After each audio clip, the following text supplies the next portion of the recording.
वैसे तो हमारे भारत देश में गुरु कई हुए, गुरुओं के डेरे भी कई हुए, लेकिन राधा स्वामी सत्संग व्यास एक ऐसा डेरा है जिसकी छवि बेदाग है और भक्तों के दिलों में एक खास जगह बनाए हुए है डेरा व्यास। राधा स्वामी सत्संग व्यास से जुड़े इतिहास के बारे में जानेंगे और इनकी गुरु गद्दी परंपरा को भी जानेंगे। नमस्कार, स्वागत है आपका एसएनए में। एसएनए हरियाणा आज का एक ऐसा शो है जिसमें खबरें आपको खोलकर समझाते हैं ताकि खबरों की सच्चाई, खबरों की तह तक आप जा सके और सरल भाषा में समझ सके।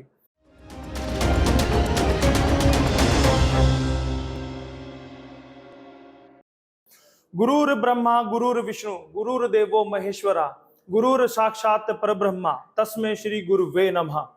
गुरु, शिक्षक या फिर कहें टीचर, इनका स्थान ईश्वर से भी ऊंचा माना गया है। उनकी महिमा अपरंपार बताई गई है क्योंकि वो गुरु ही है जो हमें जीवन जीने का तरीका सिखाते हैं, संसार का ज्ञान कराते हैं। हम क्या हैं, हमारा अस्तित्व क्या है, हमें क्या करना चाहिए, इसका ज्ञान गुरु के बिना संभव ही नहीं है। और आज हम एक ऐसे ही गुरु की बात करेंगे जिनका गुणगान आज पूरी दुनिया में हो रहा है। बात कर रहे हैं राधा स्वामी सत्संग व्यास डेरे की और बात हो रही है गुरु जी की।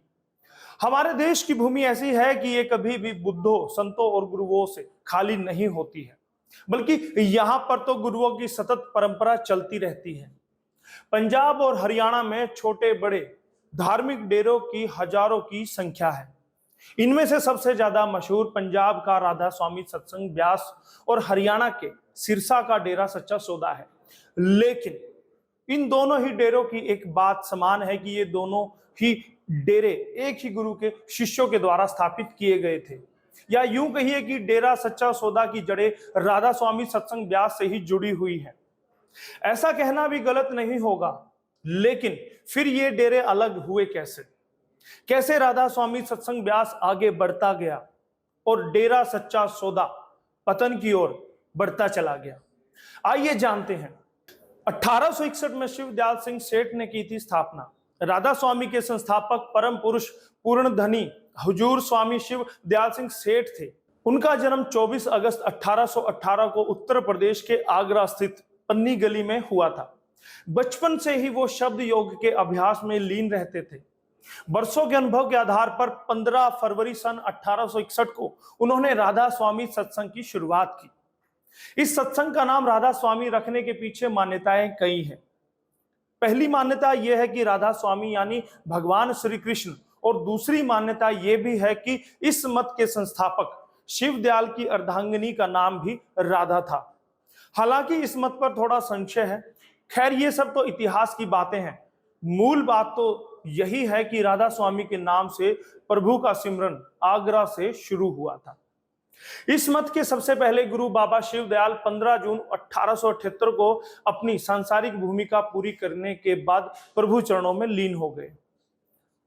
आगे बढ़ती रही गद्दी की परंपरा। जी हां, राधा स्वामी सत्संग व्यास की शुरुआत 15 फरवरी सन 1861 को शिव दयाल सिंह सेठ ने की थी। बता दें कि तब इनका आगाज आगरा से हुआ था। पहले गुरु के निधन के 11 साल बाद साल 1889 में सेना से रिटायर उनके शिष्य जयमल सिंह ने पंजाब में व्यास नदी के किनारे नामदान देना शुरू कर दिया था। आपको बता दें कि राधा स्वामी दिनोद सावन कृपाल मिशन और डेरा सच्चा सौदा की जड़ें भी इसी विचारधारा से जुड़ी हुई हैं। विचारधाराओं की वजह से बटा था राधा स्वामी सत्संग। बाबा सावन सिंह के गद्दी नशीन होते हुए राधा स्वामी सत्संग 3 अलग अलग विचारधाराओं में विभाजित हो गया था। 1925 में सावन सिंह के शिष्य ताराचंद ने हरियाणा के भिवानी में राधा स्वामी सत्संग की शुरुआत की, लेकिन एक अलग नाम के साथ। तब से भिवानी में राधा स्वामी दिनोद के नाम से एक बड़ी धार्मिक संस्था चल रही है।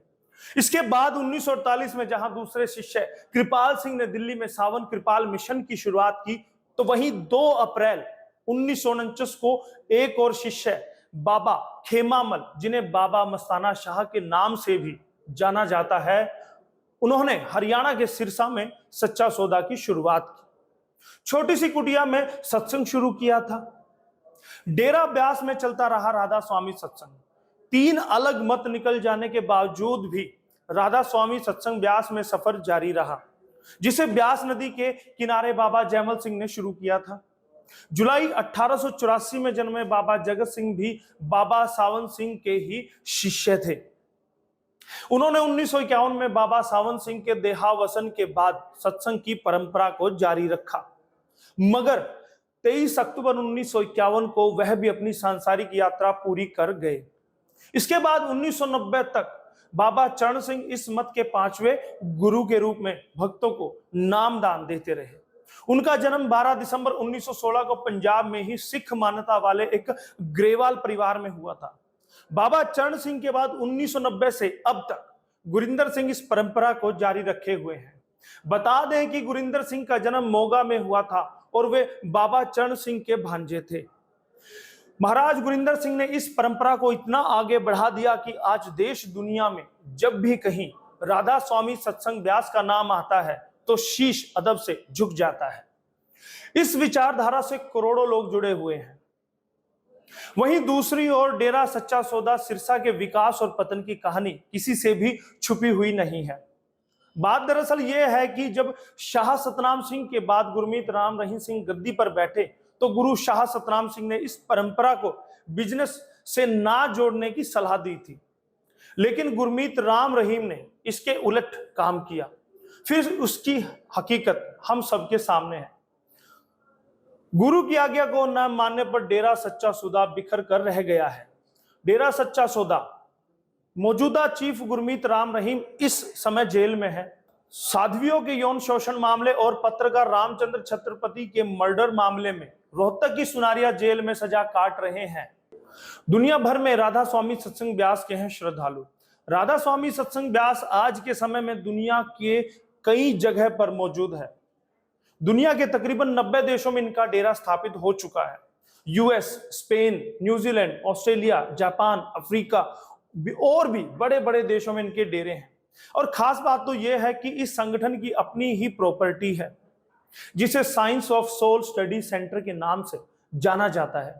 यहां व्यास से जुड़े लोगों की मीटिंग होती रहती है। बता दें कि इसका किसी भी पॉलिटिकल और कमर्शियल ऑर्गेनाइजेशन से कोई भी लेना देना नहीं है। राधा स्वामी सत्संग के गुरु गद्दी की परंपरा, जी हां, राधा स्वामी सत्संग व्यास का जो वर्तमान विस्तार है वो 5 गुरुओं की आध्यात्मिक जीवन के कारण ही मुमकिन है।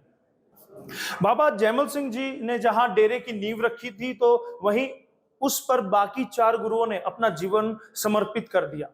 साध संगत को नाम दान की अनमोल दौलत के साथ डेरे का विस्तार और संगत की बुनियादी जरूरतों से संपन्न डेरे का आधुनिकीकरण भी किया गया। आइए आपको राधा स्वामी सत्संग व्यास के 5 गुरुओं के बारे में जानकारी दे देते हैं। बाबा जयमल सिंह 1891 से 1903 तक गद्दी नशीन रहे हैं। महाराज सावन सिंह 1903 से लेकर 1948 तक गद्दी पर विराजमान रहे। अगर बात की जाए महाराज जगत सिंह की, 1948 से लेकर 1951 तक वो गद्दी पर विराजमान रहे।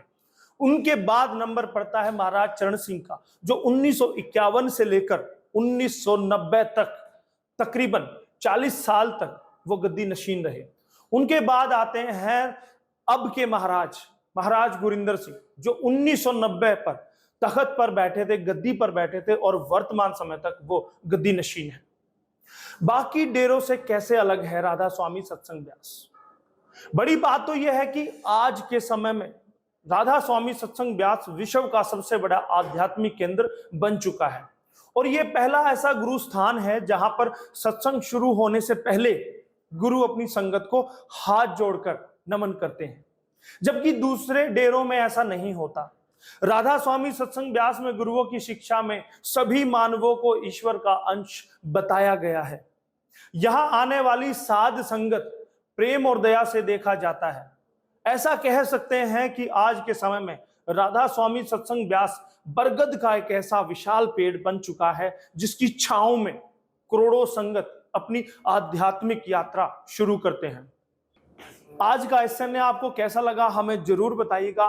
कमेंट करके हमें बताइए कि हमें अगला एपिसोड किस विषय पर बनाना चाहिए, किस विषय को आप पसंद करते हैं और किसे एसएनए में देखना चाहते हैं। आज की रिपोर्ट की थी हमारे डेस्क से पूनम दुबे ने और कैमरा पर्सन थे हमारे अजीत। मैं यशपाल कंचन, एसएनए के लिए हरियाणा आज से।